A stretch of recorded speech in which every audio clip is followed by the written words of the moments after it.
Okay.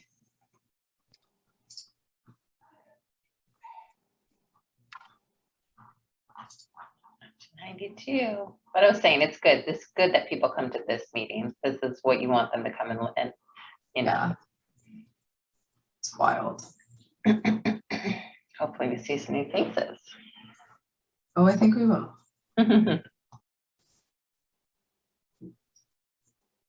Welcome, everyone. Be patient with me. I'm trying to let everybody in. We've got quite a crowd today.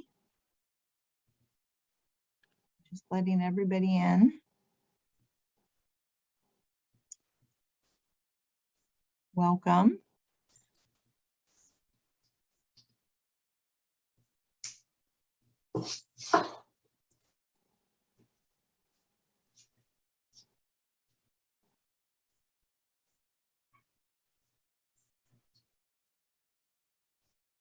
Christina, if you want to jump in and help me, it's like taking, like slowly letting people in one at a time. Yeah, I think it might just, it'll take a minute to click in middle. It should just take a few moments. But yeah, if I see anyone, I will keep an eye on the Thank you so waiting room much. and let people in, especially as we get started. I will keep an eye on that too. There we go. I think I've got everybody from the waiting room. All right. Thank you all for joining. Want to just say welcome. My name is Dawn Wood and I am the Oaktree Association Manager. Today we have with us Christina Peterson, also from Nova, Vice President of Nova, and Steve Bay, your homeowner board member, and Jennifer Mahaffey, Declarant Board. Just want to go over just a few little Zoom housekeeping items, again, which I do for all of our meetings. We are recording today, so if you aren't able to stay for the entire meeting or you have a neighbor that was unable to attend, we will go ahead and put this on. Give me a couple hours to go ahead and shrink down. It takes a little bit to shrink down the video.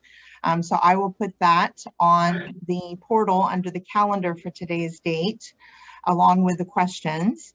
And so I ask that if you go all the way down to the bottom of your screen, you'll see a mute button. So please, I ask that everybody be respectful and stay on mute so that everybody can hear and we don't get distracted.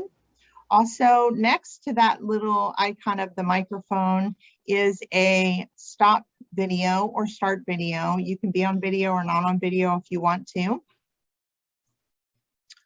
I'm just going to go ahead and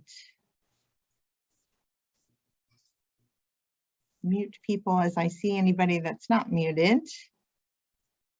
And I'm going to go ahead and turn this over to Jennifer and get ready to share my screen with the questions that have been sent to the board. I thank you all for sending in your questions. I sent them all to the board and they have been answered. And we've got a template that will show the questions and the answers.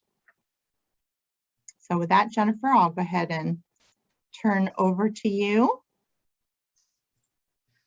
Okay, so yeah, this is great to see so many people. We have pretty much triple the attendance we've ever had at any type of meeting, so this is great. I know that this is probably a very controversial and for some maybe even slightly emotional conversation about this budget, but this is great that we see so many people attending and getting active and participating, which is great. I know these are tough conversations. We have over 8 pages of questions that we're going to try to get through.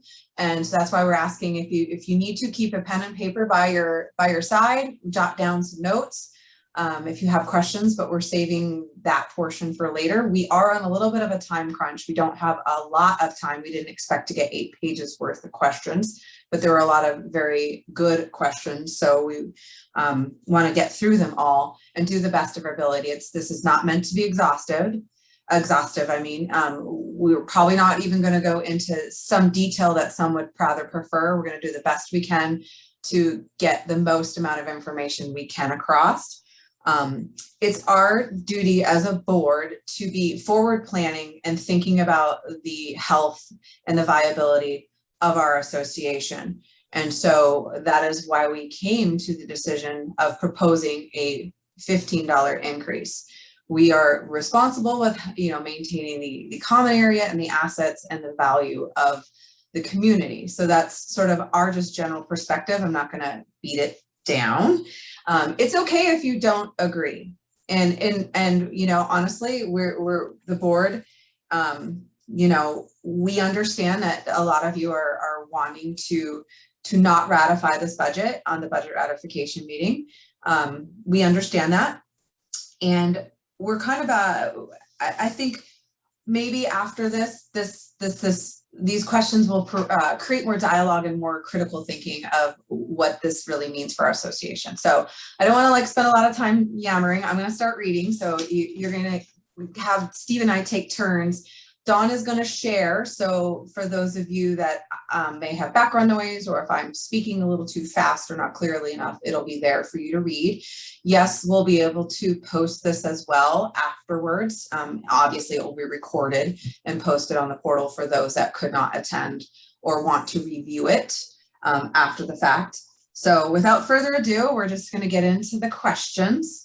And once again, appreciate everyone's efforts and time and comments and emails that you've sent over, and our committees that have helped prepare the budget.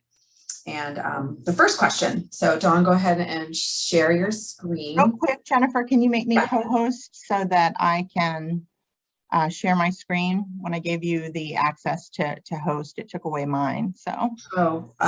Sorry, little technical stuff through here. I don't know where that's at. Just go to my picture. On the right hand Yeah. side. There's 3 little dots. So you can make me a co-host. There it is. Okay, thank you. Yeah. All right. I didn't know that you did that. Perfect. All right. Learning curve for everything. So here she goes.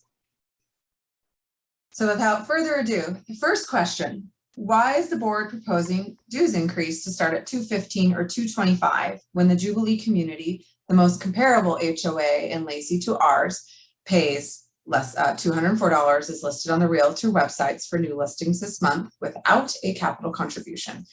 Jubilee has a fully built out community center, a full gym, a swimming pool, multiple tennis courts, and pickleball courts. All we have right now is the Pavilion. So as you know, Jubilee's already built out, has the economy of scale, and has more homes than Oaktree does by quite a few. If they need more funds or money they'll do a large one-time assessment, which they did for an addition onto their clubhouse. They happen to use our same landscaper, and their maintenance is different than ours.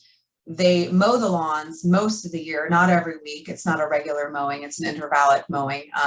But all plant replacements and additional services are charged to the homeowner. Whereas for us, as you know, we do full landscaping, weekly maintenance and whatnot. So that is sort of the general. Like I said, some of these are not going to get into real specifics because we want to get into a lot of these other questions. All right. So question 2, if voted down, why can't the board come up with a more suitable budget the community agrees upon instead of the 2021 budget? Who decided on this budget? Which board members voted for an increase? Has the full board, including homeowner board member, fully analyzed this budget? Who put together the original TM budget? Okay, lots here. So entire board has met with Nova, and we've all met on separate individual occasions. We've had phone calls. A lot of time was spent. We've been working on this for months. And yeah, I mean, it depends on how you want to define analyzing, but we've gone through everything with a fine-tooth comb for the most part. Let's see. So basically all of us, we were unanimous on the decision to present this proposed budget to the membership to vote upon. The original build-out budget was put together by the declarant in 2016 prior to the first closing in October of 2017. So yeah, we'll move on to the next. I was told by sales when inquiring about HOA dues that they would remain at $200 due to the fact that the build out was at 814 homes would take care of any increases. This made perfect sense to me at the time. It'd be unfortunate if the integrity of the statement couldn't be counted on. Why did this change? So originally the timeline for full build out was 8 to 10 years. Due to market changes, supply chain disruptions, and buyer interest fluctuation, the build out is now estimated at 12 to 14 years. The board advises a dues change to reflect the extended time it will take for the HOA to enjoy the economy of scale, which is shared costs of our homes in our community. I see some people typing and stuff. Unfortunately, for time's sake, we're going to kind of just keep moving forward. So we'll have to address those at a later time. So why do our financials show more than 900K in the operating account and only just over 100K in the reserves? Shouldn't a portion of our excess operating funds be transferred to the reserve account?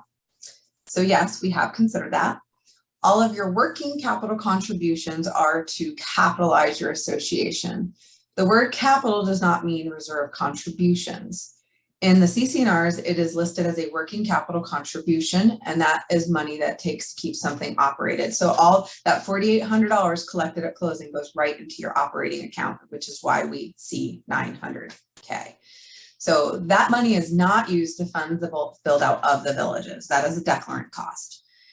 It is to cover the cost to run things before we reach the achieve the number of homes required to operate our amenities, and that we'll eventually have at full completion of our housing development. On our financial statement, how did we get to a combined operating and reserve of over 1 million when our monthly dues have been being spent to maintain landscaping and pay shared utilities over the years?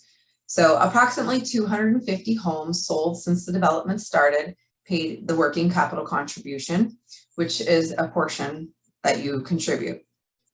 4,800, sorry, I'm a little distracted by the notes. 250 homes multiplied by 4,800 is 1.2 million. Add to that more than the 200K contributed by the builder, and then you can account for the financials. So I'm sure there'll be more questions on that. So yes, this document will be available for printout with questions later. Why so much in legal fees, and why isn't the homeowner who caused them being billed? So occasionally the HOA will have an incident with a specific homeowner that requires all communications and interactions to be channeled through an association attorney. We've had an instance of that. All legal matters are a case-by-case basis, and as to whether the homeowner can be billed back. If applicable, a homeowner will be billed back for the legal costs. Next one, thanks, Dawn. The third quarter audited assessment revenue was $414,669. 242 homes, our current number at 200 a month. Last quarter is 145,200 for a total of 559,869. Why does this projected 2021 proposed budget indicate assessment revenue of 501,424? Okay, so a projected budget is at 215 per home times 5 closed homes per month. So our rate of closing that we're averaging is about 5 homes per month. Over 12 months is 60 a year. Just because we have a certain amount of homes budgeted doesn't mean that all of those homes move in on January 1st and pay dues or assessments for the entire year. So some of that becomes, in essence, prorated. All right. Okay. Yeah. Go ahead, Steve. Yeah, sure. Hello, everybody. And I just have to reiterate how wonderful it is to see so much participation and interest, whether it comes from disagreement with this budget or agreement with it. We're a healthier HOA by just having this participation. And I want to thank you. Over 100 people in this meeting. That is fantastic. Yes. The question is, this increase in dues, this increase in dues because of an increase in vendors and supplies and inflation appears to be a knee-jerk behavior because of the pandemic. We have a supply and demand issue, which has caused inflated prices, which according to some economists is a temporary situation. So if they raise our dues based on temporary rates, what happens when things level out? And really the question here is, will dues decrease? Well, we have experienced a 12% cumulative inflation rate over the last 4 years since the build out. We've never increased dues over that time. And I agree, while it's possible that vendor service and utility prices may adjust downward over time, it is truly highly unlikely that costs will return to anything approaching pre-pandemic rates. So we advise that it's appropriate for an increase in monthly assessments. And over time, the truth is that dues will likely have to increase to cover costs. May not have to happen next year, but it's a good idea to start planning for the future. The next question is, why do we have anything under office supplies?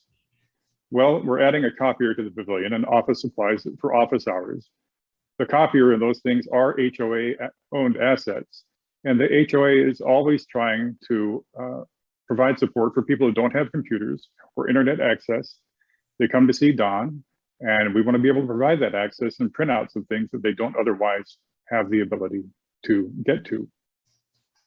What portion of the $4,800 buy-in goes to the HOA operating account and reserves account is part of the next question. And what does the rest of the buy-in go to pay for? Why isn't the buy-in more to avoid raising dues? Well, in some ways it is, and we'll explain that. And didn't this amount go to building the villages? Isn't this amount for reserves? Didn't Taylor Morrison waive the $4,800 as an incentive on some homes? And was that paid by Taylor Morrison? Well, yes, it was, but this amount, it doesn't go toward building the villages. And we apologize if anybody told you that.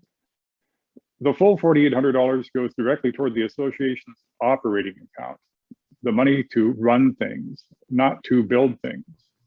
The reserves, they're funded monthly from a percentage of your monthly assessments. And Taylor Morrison, they never waived the $4,800, but as a selling incentive, if you were a good negotiator at the time, Taylor Morrison you might have been one of the few people that Taylor Morrison covered the contribution for. But the association has been paid $4,800 for every home that's been built. The next question is, can we invest the reserve monies to get some interest? We can, and yes, we've talked about that, and that is a very good idea. We can invest and get a small percentage of interest, but all HOAs in Washington are nonprofits, so the HOA cannot make a profit. And we're looking into things like CDs and possibly money market accounts, things that are very secure and very tried and tested as investments. The next question is, why doesn't Taylor Morrison raise the $4,800 capital contribution to $6,000 or $7,000 or some amount? This would save us from having dues raised and would still be fair for the sales team to sell homes. And as it is now, the sales team is selling so fast, it is driving up the cost of homes. Raising this capital contribution makes way more sense. And you're right, this is a reasonable suggestion. If we're going to pay more, then the new homeowners should pay more. That makes sense, and we're looking into that. However, it is a developer-controlled period, and it's a developer decision, but we're lobbying for this to happen. The next question is, please share strategies and measures the developer is implementing to keep maintenance costs down. Are energy-efficient LED lights being installed for all of the street lights and in the clubhouse? And how are they right-sizing the landscaping? It is very evident areas have been overplanted. Future landscaping plans should be developed with long-term maintenance efforts and costs in mind. Are there any negotiations when it comes to landscaping? And can we find a cheaper landscaper? And why don't they weed by hand? So it's a long one. Our answers are that utility companies, they happen to dictate the type of lighting used in streetlights. The streetlights are owned and maintained by the utility company, but the association pays for the cost of energy use, not maintenance. Overplanting is an industry standard. You can imagine when you have a new community, if you don't plant things really close together, it looks very sparse and not very attractive. So over time, it will become overly mature and you'll have to remove things. It's intentional by the developer. And because you overplant to create a density of plants for a nice aesthetic, you will have some plants die and they will need to be removed.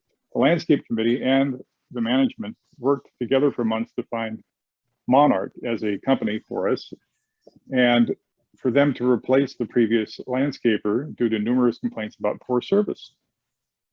We cannot find many choices of vendors with the ability to grow with the community that will be this size. Rest assured, when we receive a large bid from Monarch for things like a retention pond cleanup work and redoing the bark, we do get bids from other companies. We've already secured Barrett's in Lakewood to be a backup landscaper, and they'll be doing our retention pond cleanup in the year 2022 for a lower rate. And we do suggest volunteering for the landscape committee if you would like to see the extensive amount of work that goes into keeping the landscaping beautiful at Oaktree. The cost of hand weed is not covered. Hand weeding is not covered in professional commercial landscaping. And the cost would only go up and make your budget more unpalatable if we went with hand weeding. Jennifer? Yeah, I'm just going to actually add a little color to that because I feel like it's important. I really want to recognize our landscape committee and with this question as well. They do spend a lot of time reviewing all their bids. They review the contract. They're very hands-on and active. Actually, a lot of the times, you know, the board isn't very much involved. They're very hands-on. And I do think that they really take a lot of pride and effort in finding ways to be resourceful, especially when it comes to a vendor. So I do want to like give for any of the landscape committee on here, former, past, and hopefully future homeowners. I think they do a really good job of managing the costs and understanding what that budget looks like. All right, Dawn, can you scroll a little bit down so I have all of it? Perfect. This one's also another lengthy one. So the budget shows we are paying $20K this year and another $60K in the coming year for lifestyle manager. Why are we doing this when we have not seen any physical progress on the villages at all? Why didn't we, the homeowners, have a vote in whether or not we should hire her so prematurely? Her salary would have eaten up all of the $200K originally contributed by the builder by the time the villages reach full completion. We do not want to spend as much as budgeted for events. Can't she come up with less expensive activities? Please give exact expenses for proposed events that we can vote on. Since we have to pay her salary, can she be at the pavilion full time? Lots here to dissect as well. So during the declarant control period, homeowners do not get to vote on all aspects of the budget. The original build out budget created by Polygon had a lifestyle director, manager, maintenance supervisor, all anticipated in that budget. Feedback received by the association was that the desire for the villages to be built sooner. So we are, you know, now after a year of COVID closures and whatnot, we've been able to get back to some sense of normalcy with our events. Takara has been well received and we are excited for Oaktree and Taylor Morrison's signature events. She's also been diligent in working on an array of events. So there are some events that are less expensive and some don't even cost money to have other more catered type events that cost more later. Like we said, I don't want to beat a dead horse, but it was the lifestyle position and events were always in the budget at that full build out. It was disclosed. There was never an intention to have a by vote for events for the position. You will see Takara a lot more at the pavilion as she engages in the next coming months. You definitely will. She will be there more and have office hours as well. And there are still facets of her position which require her to be on call for preparing events.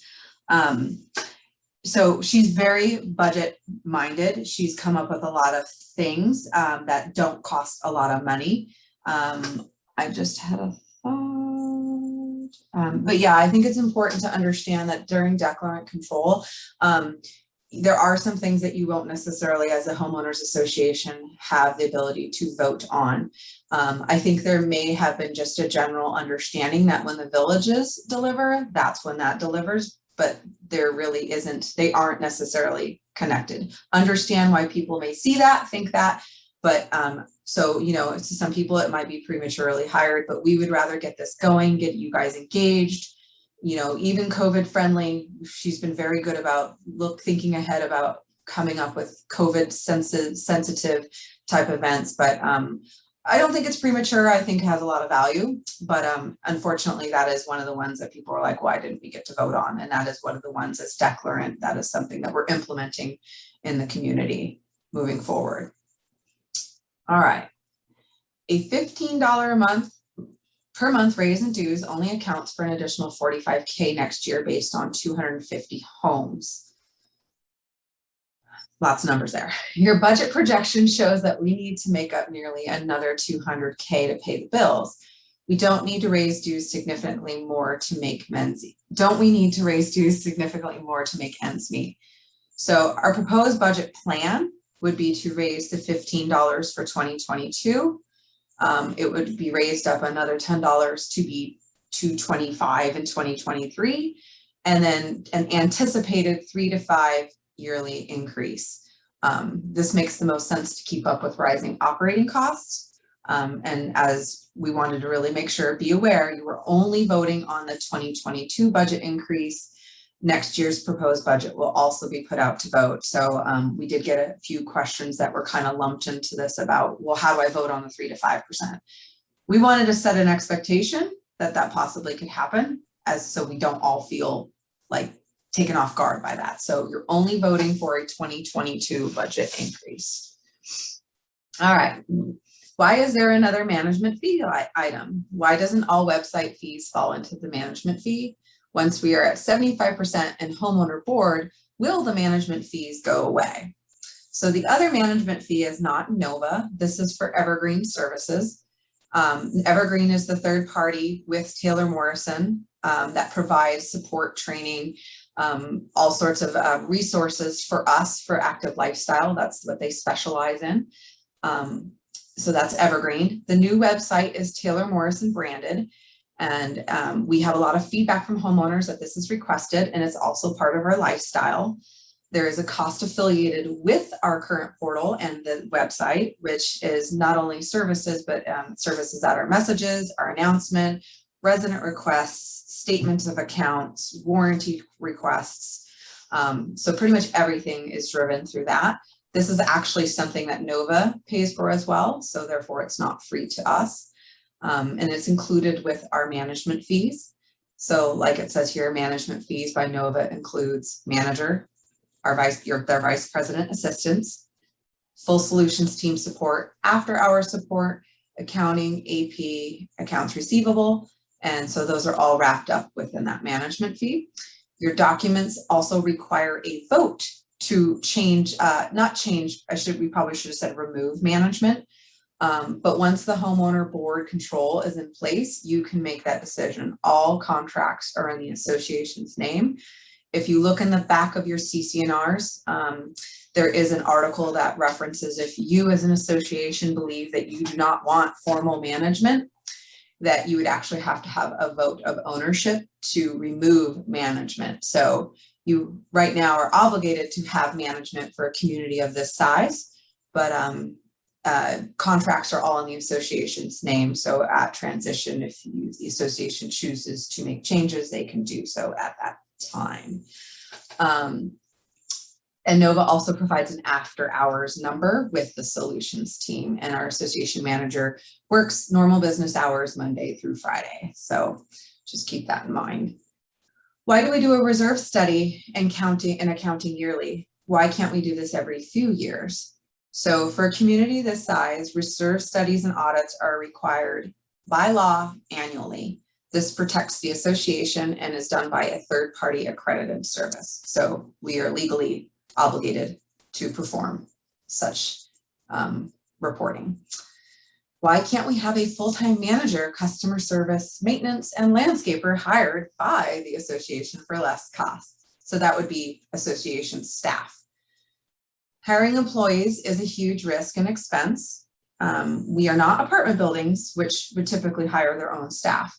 HOAs hire a management company to bear the burden of all the payroll expenses, taxes, insurance, L&I that are required with an employee.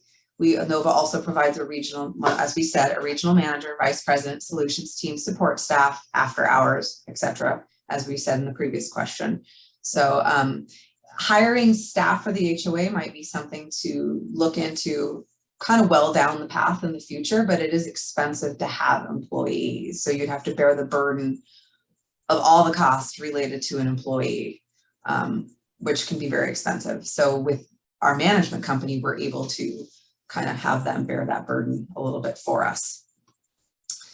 We don't get billed for that. So Steve, are you ready to take on the next page? I am. And the question is, why do we not have the full build out budget anymore? This clearly shows $200 a month. And why are we using a budget for 2022 when we had a budget for full build out? Well, you know, this was the budget way or the presentation we did things since 2017. And I was at some of those meetings, and I got to say it was pretty confusing. And during the past two budget ratification meetings, myself and others overall gave strong feedback that the build-out budget was not an actual representation. So the board decided to do an actual budget for the actual numbers to reflect the year-to-year expenses that the homeowners are currently experiencing. And Taylor Morrison will do an updated build-out budget that reflects the actual current forecasted expenses. So when you went to a meeting previously and you had the full build-out budget, it would show numbers like we're paying $2 million a year for operating expenses. And it didn't make any sense for the coming year because the $2 million for operating expenses meant at full build-out. And so we asked for a change, and we tried to present it so it shows you what we're expected to pay the coming year. And we have requested a revised full build out budget that reflects the 12 to 14 years that it's going to take to build out this place. And so we can stop operating on numbers for a projection of building out in 8 to 10 years, which isn't likely any longer. Why are we paying Comcast this amount for Pavilion cable and internet? Internet seems acceptable and cable does not. Well, homeowners do like to watch games and TV in the pavilion and in the exercise machines, because you can have TV while you're on the exercise machines. We have the lowest commercial cable package, and in order for us to be able to get in and out of the pavilion with the fob system, internet is crucial. That's what makes it work for the pavilion. And we also have to have a static IP address for the fob system to work. So it's all a package deal. Why is tree service so much? And why doesn't the developer pay for trees? Well, it's true, tree service is expensive. Hiring an arborist for the health of the trees here is expensive than anywhere. We do have a responsibility through the county to maintain the trees. And the developer has turned over all Division 1 and 2 to the HOA. And those areas have trees, and the preserve has trees, and we have to abide by our legal responsibilities and custodial requirements with the county and the city for trees. Why do we have to pay for common area landscaping and retention ponds?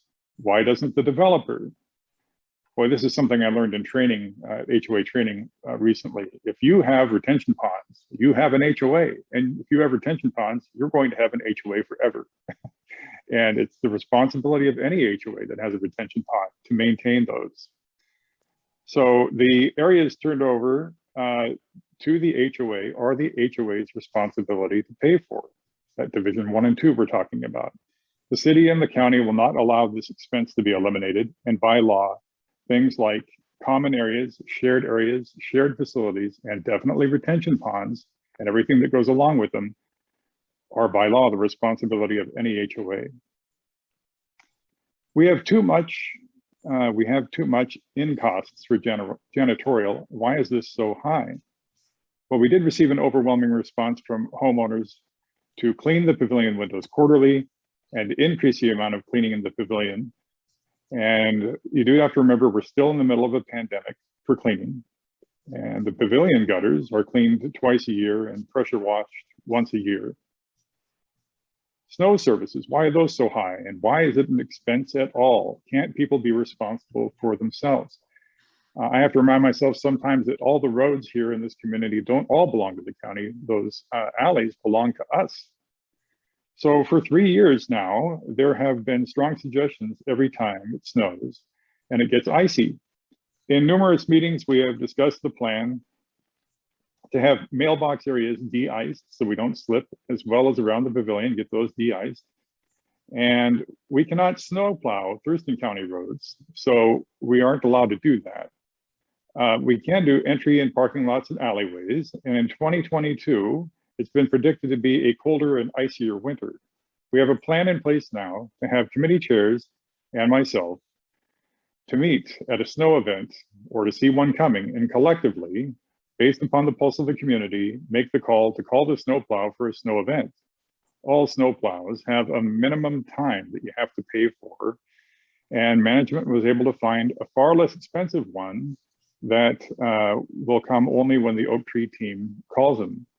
You know, why do we have to do this at all? Well, if we own some of these roads, then we're liable for those roads and keeping them clear as well.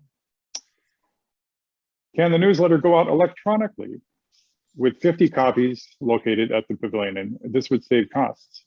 Well, the communication committee, the wonderful communication committee, it should say, has asked for quite some time, as well as printing in the newsletter, asking if homeowners wish to go electronic.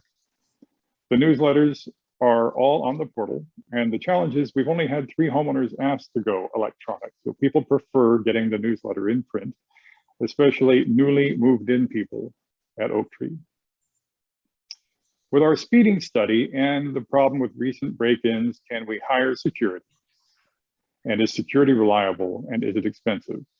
Well, you got it right there. It is definitely expensive. We are trying to find ways to cut the budget, not increase it. And in our management company's experience, security is not all that reliable once you pay for it. Jennifer? All right. Next one.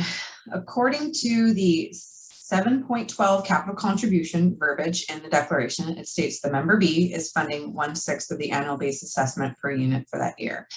Why doesn't Taylor Morrison fund unsold lots? So there's a lot more to that paragraph, but there's basically 2 ways you can fund your associations as a developer. One is paying assessments on unsold lots, which is very similar to what we do with condo associations. Whenever there's a new building that gets recorded and added to the association, the developer will pay assessments on those units added until they're closed and delivered to an owner. Or you go the other route where you pay shortfall/deficit funding. So once you set up with one method of funding an association, typically you don't go back and you don't change. And you continue. So I think some of that language is a little vague. Without that whole paragraph, it's a little challenging, but really that is the essence of how this association was funded and set up, is based upon shortfall deficit funding, which is actually typical for a single family style community.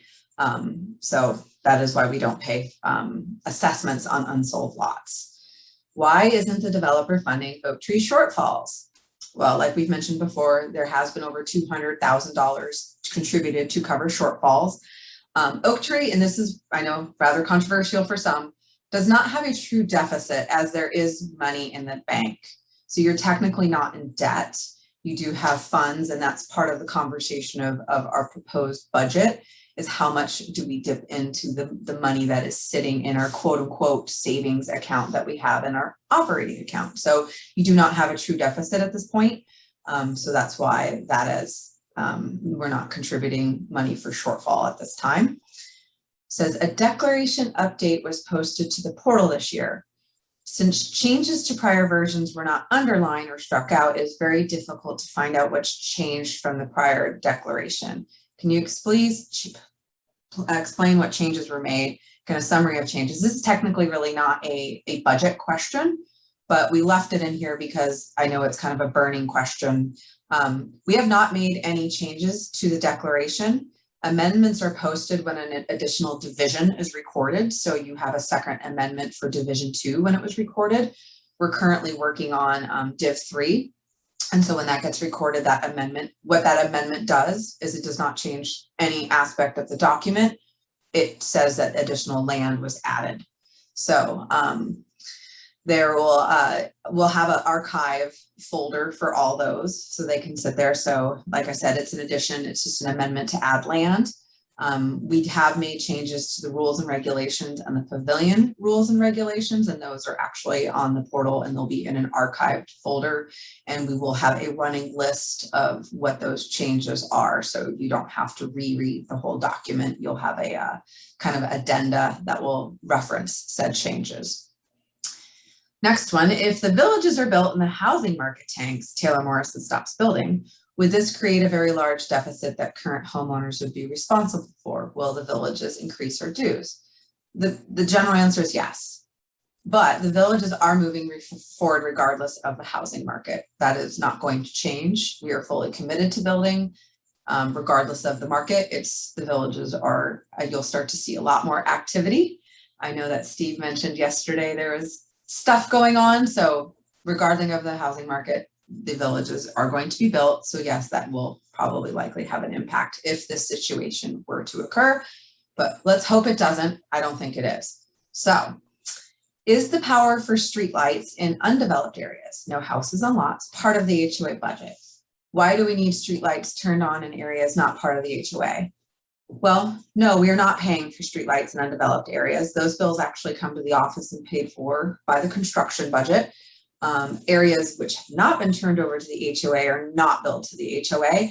And, safety concerns. I mean, when PSE, who happens to be our service provider out there for streetlights, when they activate and energize the lights, they come on. So the developer pays those costs until they are turned over to the HOA, which is at a time when there's actually houses present in the said area of service.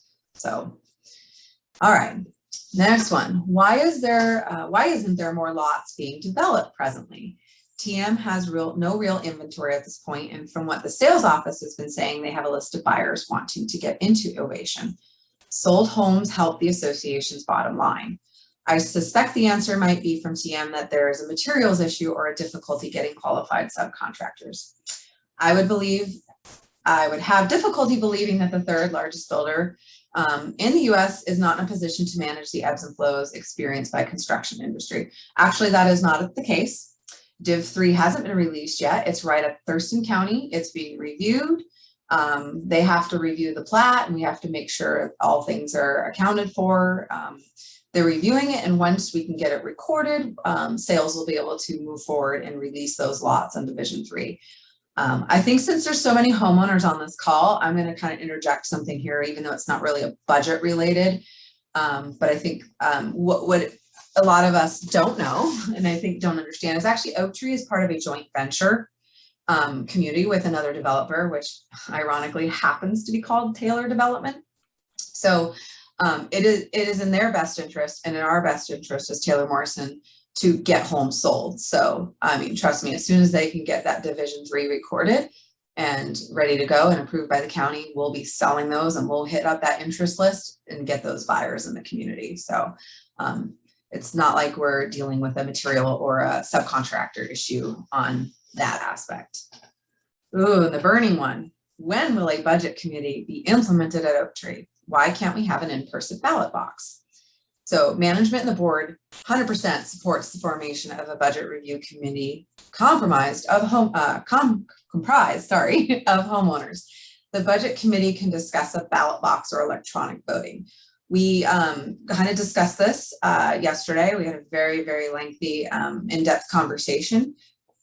We were looking, depending on what happens on the 17th and of our budget ratification, most likely we'll be moving forward with figuring out how to implement and setting up parameters and guidelines for a budget committee in the first quarter of 2022.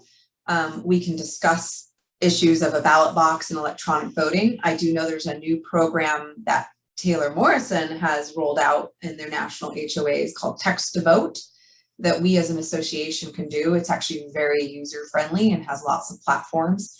So we do have options to look into electronic voting, but yes, the timing is going to depend a little bit on what happens on the 17th. Annual increase of 3 to 5 for inflation needs to be voted on separately. Kind of addressed this a little bit before, but we kept it in. It is not on the voting proxy, but is only mentioned in the letter. This is far too open-ended to be hidden like that as part of this budget. Why can't we vote on this? So once again, it was a suggestion and it was the anticipation, setting up an expectation. We're not voting on that. We're only voting on the $15 increase, which tends to be a $180 increase over the course of the year for an individual homeowner. All right, where is the budget by month?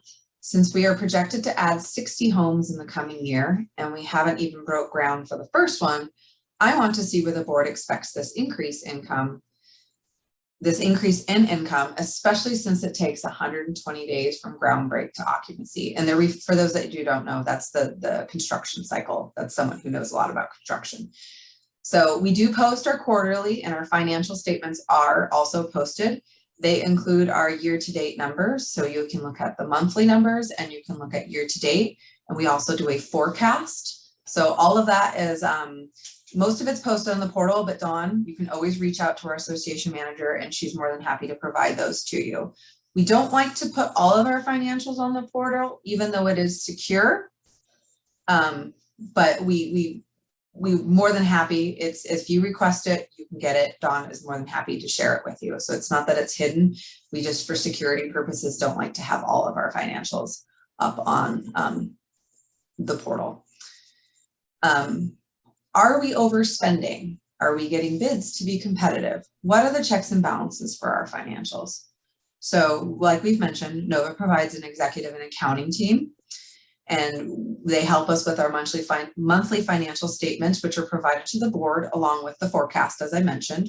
And we do compare it to the original build out, and we compare it to we now have enough historicals. We compare it year to year, month to month. And we compare those variances, explaining anything well over or below the budget. Part of that is our reserve specialist to do our extensive study, and our auditor who reviews our taxes and our financials every year. Both of these experts review everything in depth at the end of the year. We post those findings. We post our audits under the documents section of the portal.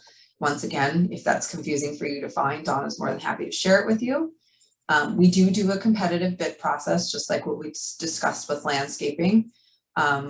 We have had many challenges of finding, for instance, I'll use this, HVAC. We don't have a lot of options for commercial HVAC. The Pavilion's considered a commercial building to a lot of service providers. So sometimes we're limited on our vendors and sometimes they're not equipped. We actually went through a process with a very lovely landscaper, but they were not equipped, nor did they actually have interest in growing with us. So there are some, but for various reasons, it just doesn't always work out. So we do often review any contract that we have, and we've actually made changes based upon that already as well.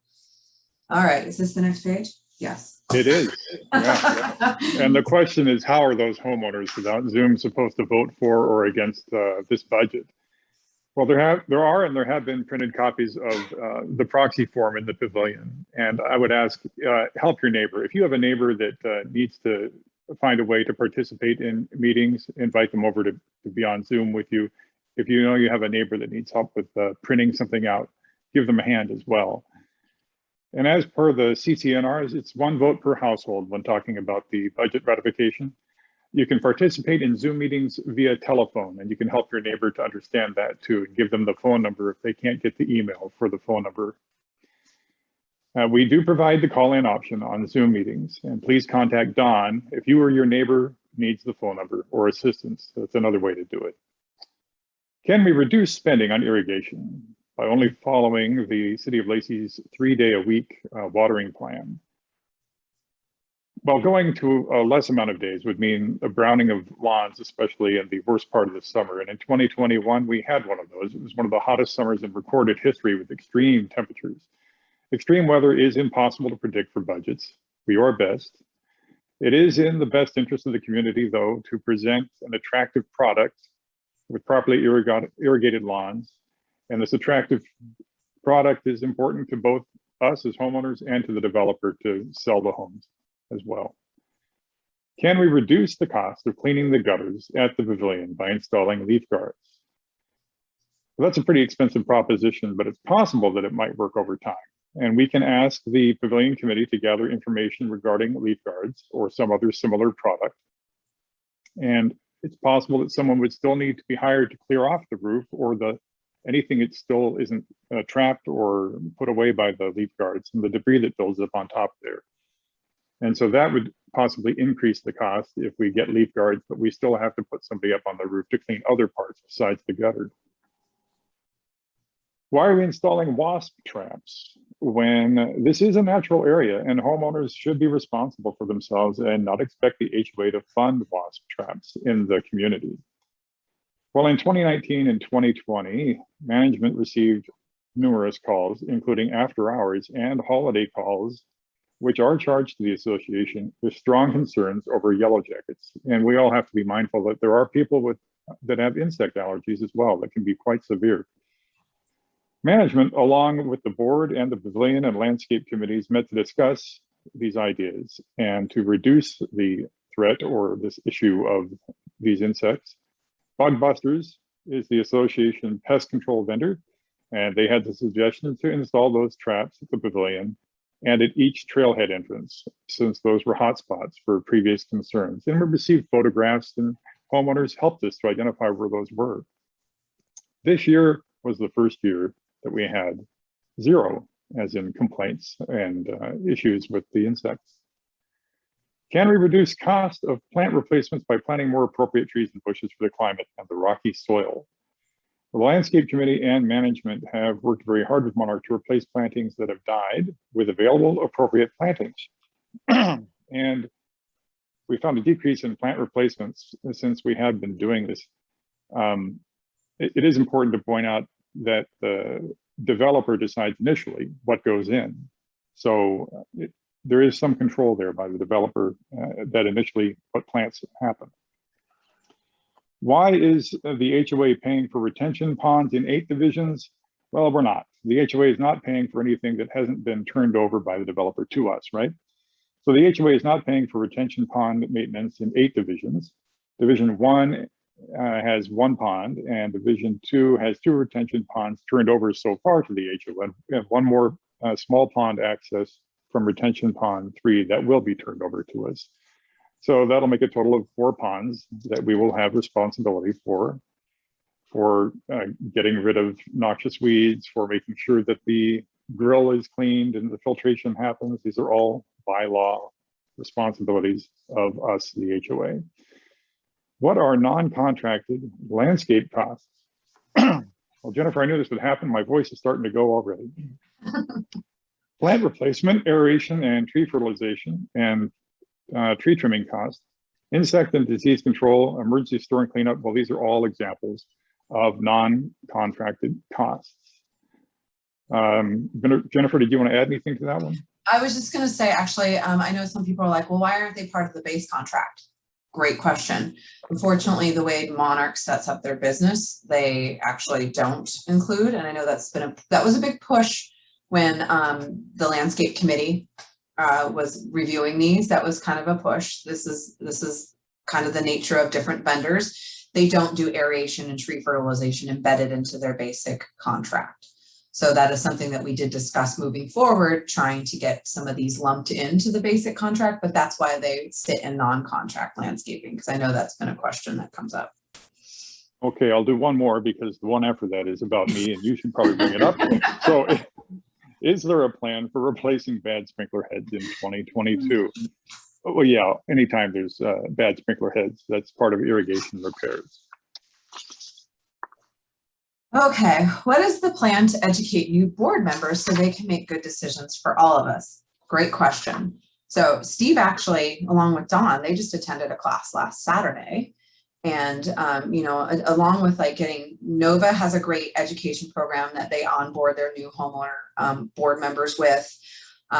Taylor Morrison actually has a program that will probably eventually be rolling Steve in as well. And then we have the opportunity to do outside education. Thurston County provided a class that Steve and Dawn spent their Saturday doing. And then, you know, Karen and I have at least 8.5+ years each. Karen has 18 years worth of just basic HOA experience.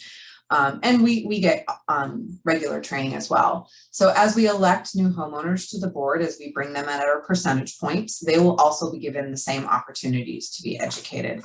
So Taylor Morrison's philosophy, and this is actually going to add a little bit more here, this was the same philosophy as Polygon and Polygon under William Lyon, is that we voluntarily choose to encourage homeowner involvement so they can be educated in the governance while serving alongside the experienced and paid career professionals, being myself and other experts. So we do really take that into consideration. You know, we've had a lot of dialogue with Steve, a lot of time. He's putting in a lot of energy and has been very open to being educated about just HOA things and Oaktree specific. So there's a lot of opportunity for education, and we're very transparent in our dialogue with him as well, and any other onboarded homeowners. So yeah, hopefully that answers that. Okay, the next one. How can you critique or analyze a budget without any large increase or decrease justified with comments by the creator of the budget? Revenue is understated as the net increase in homes shows 40 homes, but the revenue increase only justifies 21.4 homes. So we did send out our general explanation letter with the budget mailer. The amount of increase is based upon, as we mentioned before, the 5 homes move-ins per month. All of the projected new homeowners are not paying the full year depending on when they move in. And revenue is calculated by taking half of the projected homes and calculating 12 months of assessments. So there's an example here. The homes closed in January pay 12 months of assessments, while homes closed in December pay only 1 month. So hopefully that answers that homeowner's question. What is the voting process? How do homeowners fill out a proxy? Will a vote be done for the budget? When will vote results be announced? Will vote breakdown, yes or no, be publicized? If voting yes for the 22 budget means we also agree to the 225 and 2023, what if we don't want to pay more than 215 and the 2022 budget is voted down? What happens? Okay, so the voting process is homeowners might either send in to management a proxy by mail, fax, or by attending a budget ratification meeting. So your proxy also has on there whether or not you want to, someone asked a question, I saw it in the chat actually. They wanted to, I understand, submit my proxy to be counted for the required quorum of homeowners, because you do have technically a percentage of homeowners need to be represented, correct? Do you have to check that box? I vote for this budget is ratification of the 22-20. Yeah, okay, so yeah. So yes, you're only voting for the 2022 budget. And once we said, like we said before, it's 215. We're not voting for 225 and 2023. That will be a whole nother budget review process. Dawn will be able to assist you in filling out a proxy, or if you have a neighbor that might be able to assist you. If you've checked the box that says for quorum only, that just means you're trying to satisfy the 51% or whatever the percentage that's needed for quorum. Quorum can also be percentage of owner attendance for a general meeting as well. Typically it's 25%. For the budget ratification, it needs to be 51% of the current ownership that needs to vote no to not ratify the budget.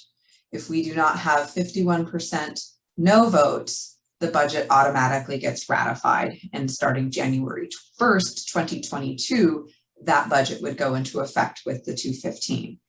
So once again, so I think what we'll do is, I don't have a proxy in front of me, so I'm not seeing it. So I'm not going to be able to answer specific questions. Maybe we can get that, maybe Dawn can bring one up later and we can go over that.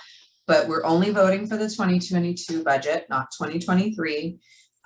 So yeah, no problem. And if we don't ratify it, 2021 budget will stay in place until we come up with a different ratified budget, or until the budget committee, whatever the next step is. So there is a process. It's actually fleshed out in your governing documents as well. So we can address the actual proxy later. Jennifer, let me just jump in real quick there. In the chat box, someone's asking, what box do I check? Yeah. There are 3 boxes. It is a little confusing. So to answer your question, Sharon, just check the yes or no, really. That long sentence there is if you want to abstain, but you want to have yourself counted for the 51% quorum. So really what you probably want is just the yes or no box, and don't worry about that other one, okay? And will be counted for the vote is yes or no. Yes or no. Mm-hmm. Just check yes or no. And Jennifer, I think I owe you one question, since I forced you to take that one about myself. So why do we have to pay for management, the newsletter, the lifestyle manager, and events? Well, any HOA is a business, and I want to enjoy my retirement. I want you to enjoy your retirement. I'd hate to see a group of homeowners have to do all the billing for all the other homeowners, and find homeowners that are lawyers to take care of our legal things. So it's important that we have paid management, and larger HOAs actually have some legal requirements for management too. And ones the size of ours, which upon build out, they include multi-million-dollar annual operating costs. Ours will be over $2 million by the time of build out. We have numerous monthly invoices. We have many shared common areas and structures which require professional management to collect assessments. We have to meet payroll. The management company has to prepare tax returns. If we didn't have them, we'd have to do it ourselves. We have to satisfy environmental agreements and custody agreements made with the city and the county for the building at this area.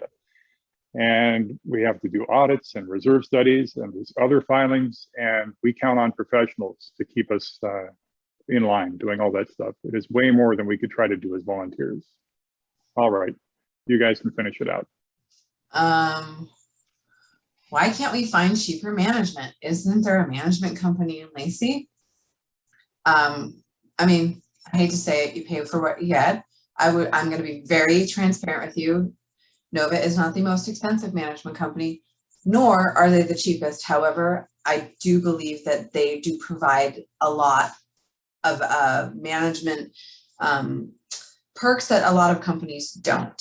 Like we said, we have a team. We have a team that supports. Dawn has a team. Everyone has a team. We do extensive background checks to ensure that every employee is not hired who has a history of stealing funds. Nova insists on training and have state first certification for all their managers. And we do check-ins with the executive team, but I actually check in with the executive team as well. I mean, there's a lot of dialogue. We have an accounting department that helps, and they go over things with a fine-tooth comb. I will say it's a lot of hands-on service that we get as an association, including the after hours, which not every association management company offers. You know, there's pros and cons. I know that the line item looks very expensive in the budget and people are like, well, why are we paying this much? Totally get it. It looks like a lot because there's a lot that's dumped into that bucket. We don't want to, I mean, if we want to flesh it all out, you can see that all in the monthly financial statements that you can get from Dawn. But we do really take pride in the stuff that Nova actually does for us as an association, vetting out vendors to make sure they're licensed so we don't have any insurance issues, systems in place to make sure everything runs as professionally. And you know, we are, like I mentioned, limited to commercial vendors. So with our HOA of our you know, full build out size and what our villages and our pavilion amenities, they're considered commercial buildings. So that does limit us a little bit, but you know, I think when you're at transition, like I said, that all the contracts are in the association's name, they are not in the builder's name. You know, you as a homeowner run board will be able to, you know, at that opportunity, if you see fit, you can review that. Hopefully you won't, but that would be your opportunity. So this wasn't also a budget question, but it came up a lot. So we put it on here. Where is the audit, insurance, and reserve study on the portal? So if you go to the documents tab and click on the magnifying glass and type in document you're looking for, like reserve study, it should pull it up for you. We also have a YouTube link on the Oaktree page that has a bunch of YouTube tutorials, and they can also see Dawn either in her office hours or, you know, call her and she can kind of help maybe triage you to find those, or she could just send them to you as an attachment. So once again, everything's available. Sometimes you just might have to send an email to Dawn, but that's pretty much what we got to on all of our questions. We don't have a whole heck of a lot of extra time. I did see, let's check out chat real quick. A bunch just popped in. I think what we need to do is, we'll work with Dawn, and then maybe would it be helpful, and I want to see some nodding heads. I think it might be helpful to show you what a proxy looks like for ratifying the budget and what a proxy looks like for not ratifying the budget. And maybe we can show some examples of what the form looks like. So maybe a visual aid might be helpful for homeowners that might be confused. If we think that's a good idea, can I see some head nods? I see one. I see, okay, so we'll work on getting something out because clearly there's still a little confusion on that proxy form. We'll get that out for everyone. I saw that it came up again. Will this be available? Yes, this was recorded for those of you that came in a little bit later. This will be posted on the portal when Dawn has a chance to format it. So those of you who want to re-review it, this document will also e-blast out for those that want to review it and go over it again. I know it's a lot. It's been a lot. Thank you. It's awesome. Once again, I'm going to reiterate Steve's statement. It's really good to see a lot of people participating. And just, you know, a little side note, this isn't an us against them. This is really, you know, great way to start dialogue, talking about our community and getting a lot more people involved and understanding your documents and understanding how an HOA works. Yours is a little unique based upon some of your amenities and, you know, during your build out, and it's a long build out process. So no, I think this is great, you know, and if you still, you know, your opinion is your opinion and you have the ability through your association governing documents to not ratify the budget. And if the ownership speaks that way, and that's the way the ownership speaks, and then we move forward with the next step, whatever that looks like. So just want to let you know that this is not meant to be adversarial at any means. It's actually, you know, we're really trying to look out for the association. Yeah, we're gonna be fine, folks, if we pay Yes. $200 a month, or if we pay $215 a month. We're gonna be fine next year. If we pay a little less, we're just gonna spend down our account in the operating fund a little bit more. But you have to be clear that even if we vote down this budget, we're still going to pay all those expenses that are in the budget, regardless of how much we pay for assessments. Yeah, I see that came in on chat as well. So yeah, that means that 900K that's sitting there, those funds will be used to cover like what Steve just said. So someone just asked, so the proxy has to be mailed or emailed. Dawn, can you answer that? Emailed or faxed. If you're having trouble getting me your proxy, then contact me. We'll figure out a way to get that. A lot of homeowners are just taking a picture with their cell phone and sending it to me via email, or having their neighbor do their proxy as well as the neighbor's proxy. So if you're struggling, then please contact me so we can get that squared away. So someone asked, is there a way to drop it off? Again, contact me. If I need to drive down there and pick up proxies, I will do it. Just please contact me. Yeah, just a reminder, tomorrow is a holiday, and actually Nova observes that holiday, so Dawn will not be in office hours tomorrow. So just keep that in mind in case people have some burning questions. You can always send your questions to the board. We'll try to do our best to answer everything. Someone asked, what if 2 boxers are checked on the proxy by mistake? So we'll get together and we'll figure that out. Yeah, I haven't had that happen. People are voting yes or no. Yeah, so we'll figure that out.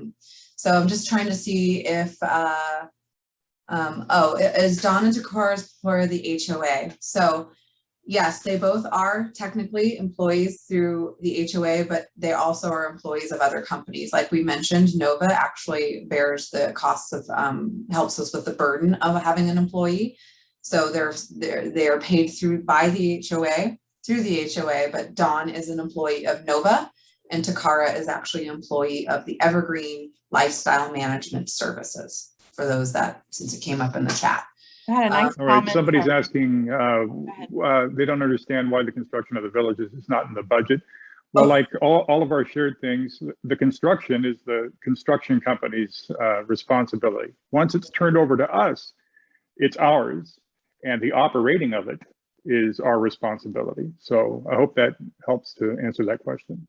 and a nice comment from Richard that said it's better to keep the reserves in a good state. Otherwise, an unexpected assessment will be in the future.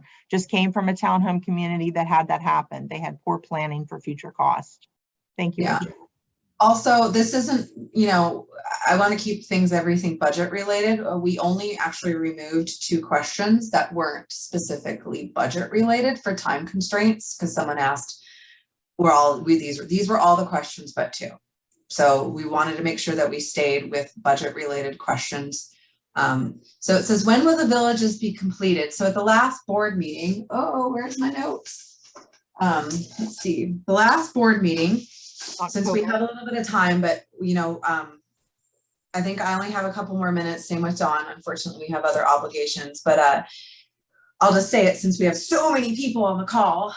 The first building, which is going to be more like the banquet style kind of great room type building, that is projected to be delivered and opened spring or summer of 2023. The second building, which is more of the fitness, the pool, that type of building, is projected for winter of 2023 or spring of 2024. So those are the projection completion delivery dates for the villages. Someone said I sent in more than were addressed. Yeah, some of them, if they were repetitive in nature, they were kind of lumped in, and we may not have read exactly your specific question, but we tried to truncate for time's purposes as much as possible. What is 60K in payroll if lifestyle isn't evergreen? So Dawn's and Takara's salaries are paid through by the association. That is a salary. So basically Nova is, Nova and Evergreen will bill the association for those salaries. That is how that works. And if we did not get your questions, those are all the ones that came in through, someone said they sent them through the portal. Like I said, we're not forwarded. We tried to get as much as we could. I mean, it's a lot, we understand. So like I said, it wasn't meant to be completely exhaustive. So I know a lot of you are going to have a lot of questions. So if you could please, if you do have questions, try to get them all in one email as much as possible. Let's not inundate Dawn or the board with like, oh, email here and email there. So maybe take some time, think about it. You know, take a couple seconds, jot it down, like make a list. That would actually be really helpful for us. And that way we'll make sure we can get to all your stuff. Because I think what happens is we had quite a few emails and we got inundated. So we don't want to not miss your questions. So we'll do the best we can. I hope that adds a lot of clarity and maybe just some insight. Like I said, it's a collective. Each and one of you are part of the HOA. We're not going to make everyone 100% happy as a collective. That's just nature, human nature. But we're trying to do the best we can to protect the assets that we are as our common area, our association, as a collective. So that is our intent. Steve, do you have any other tidbits? There's that mute button. No, just one more time. Thank you so much, everybody, for getting involved, your questions, whether you agree or disagree. It is so great to have a participatory, involved, questioning HOA. I appreciate it. 100%. 100%. Yeah, no, we appreciate it. Nothing like assessment increase that gets the fire stoked. All right. Well, like homeowners, and thank you to the board. Thank you, Christina, for also being here as well. Appreciate you all. Yeah, so that's what we have for today. So like I said, if you have questions, try to compile them all in one email so we don't miss them. Send them to Dawn and we'll get to as much as we can prior to the 17th. And we'll work on maybe a clarification of the proxy that we can get out to the ownership. All right. All right. Have a great day, everyone. Great to see so many new faces. Cool backgrounds. Thank you so much. Have a good day, everyone. Bye-bye.